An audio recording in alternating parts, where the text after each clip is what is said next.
sebelum mulai pembelajaran pada hari ini, marilah kita berdoa dan memberikan pelajaran dan keselamatan. Berdoa untuk teman dan kebenaran masing-masing di pusaka. Doa tidak dibatasi. Pada pertemuan hari ini kita akan membahas mengenai pengelolaan arsip. Sebelumnya saya ingin bertanya dari teman-teman semua adalah yang sudah mengetahui apa itu arsip atau kearsipan. Silakan angkat tangan, nanti saya berikan nilai tambahan. Silakan Arif. Menurut saya, kearsipan itu adalah sebuah kegiatan menyimpan suatu dokumen ke dalam suatu sistem atau yang lainnya. Ada pendapat lain atau semuanya sudah sepakat dengan apa yang diungkapkan oleh Arif, Adi, atau Bayu, atau Gila? Mungkin ada pendapat lain.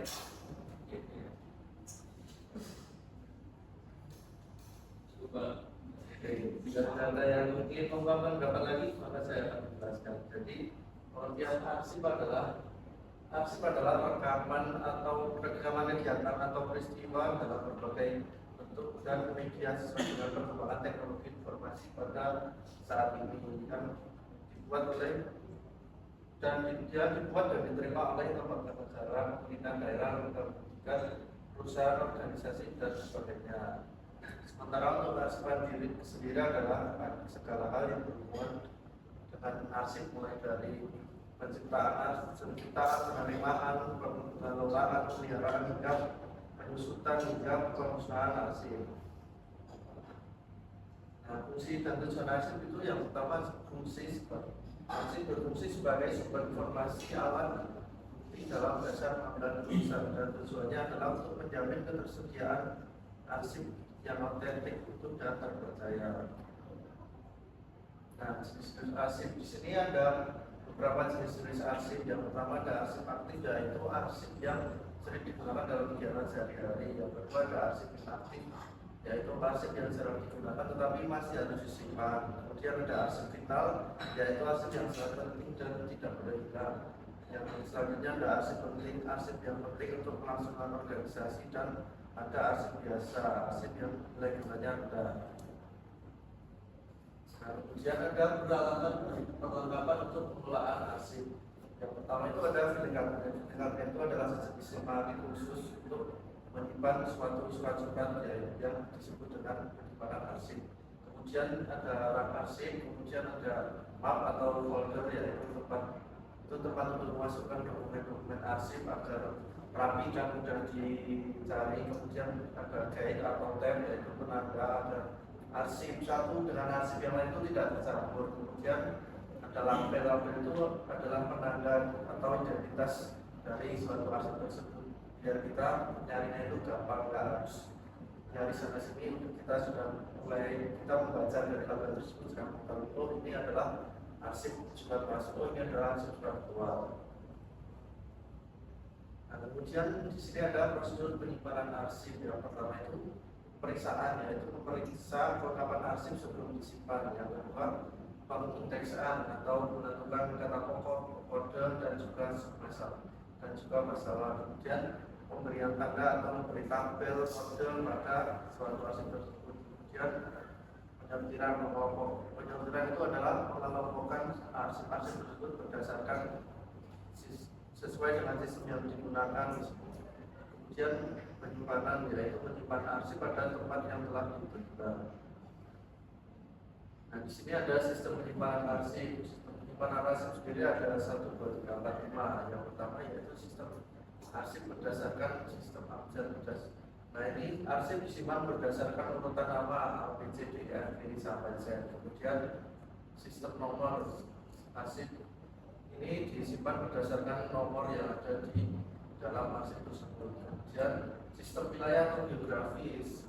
Nah, sistem wilayah atau geografis ini sistem arsip tersebut disimpan berdasarkan lokasi pembuatan surat tersebut. Misalnya di Jogja, kemudian di wilayahnya ada Sleman, kemudian di wilayahnya ada kecamatan-kecamatan yang ada di Kabupaten Sleman. Nah, yang selanjutnya ada sistem kronologis, yaitu berdasarkan urutan waktu. Biasanya ini diurutkan berdasarkan surat yang pertama kali masuk. Misalnya ada surat dari tanggal 1 Juni, kemudian ada surat kemudian selanjutnya ada 2 Juni dan seterusnya sampai 100 bis. Nah, selanjutnya berdasarkan sistem subjek atau pokok masalah. Nah, kemudian di sini ada contohnya. Misalnya kita menerima surat dari PT Majid Jaya pada tanggal 10 Januari 2025 tentang pemesanan barang. Nah, jika disimak dengan sistem subjek, maka di dalam di folder pokok masalahnya dinamakan dengan pemesanan, kemudian pokok sub masalahnya pemesanan barang. Nah, di sini ada satu video, yaitu video mengenai cara penyimpanan arsip sederhana melalui platform Google Drive. Mungkin teman-teman bisa like. Assalamualaikum warahmatullahi wabarakatuh.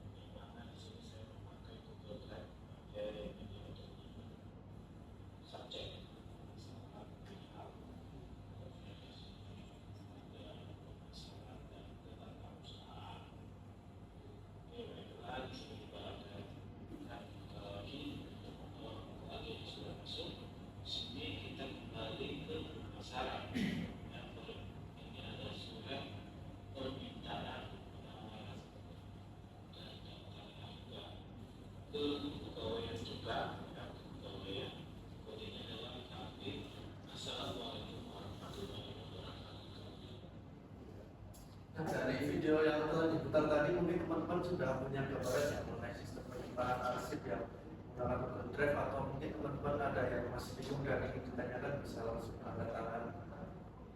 Ada yang mungkin ingin ditanyakan, silakan. Kalau nggak ada, ini kita lanjut ke penugasan. Lanjut.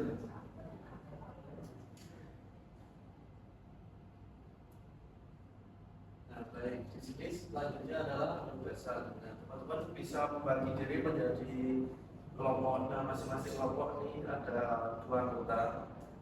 Ada soalnya adalah teman-teman menjadi sekretaris di PT Citra Permai, sebuah perusahaan yang beralamat di Gedung Millennium Group, Jalan Keramat Raya, nomor 3234, Jakarta Pusat.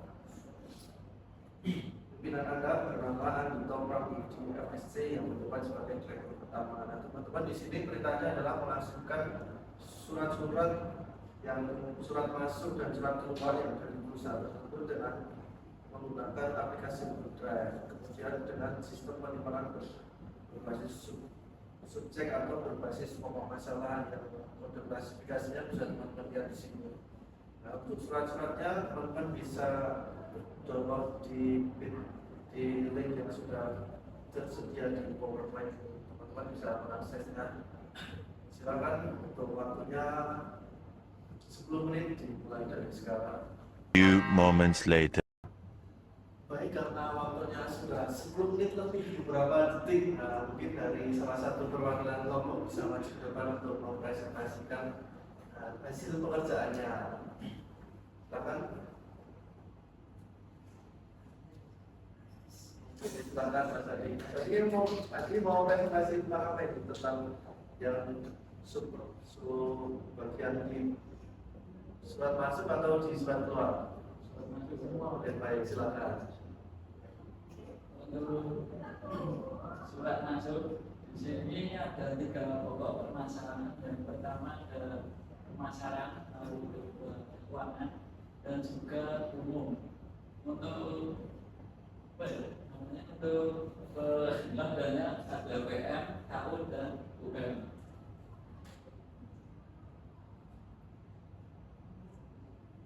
Untuk bagian masalahnya adalah bagian pemasaran, lalu pengaduan, pemasaran, tagihan, pembelian dan juga penerimaan. Untuk sub-sub masalah di sini ada penawaran barang, penawaran kerjasama, pengaduan kerusakan barang, pengaduan pembayaran, pemasaran barang, pemasaran jasa, tagihan pembayaran, tagihan terlambat pelunasan, pembelian produk jasa, pemberitahuan pengiriman, konfirmasi penerimaan barang dan juga konfirmasi penyelesaian jasa. baik itu saja. Hasil kerjanya yang diunggulkan bisa ditentukan mas. Untuk hasil kerja dari kelompok kami seperti bahwa Oke. Oke, misalnya kita mendapatkan surat tentang pengaduan itu, kode klasifikasinya gimana ya mas? Bisa dijawab mas? untuk surat pengaduan dengan Ya, kerusakan barang ya pengaduan kerusakan barang.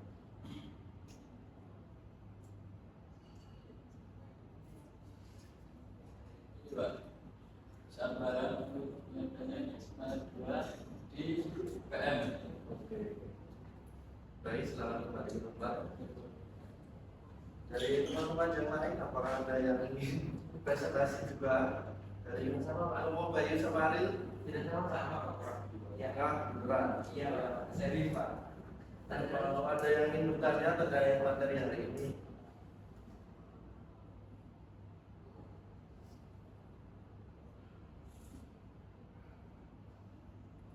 kalau tidak ada saya yang tanya.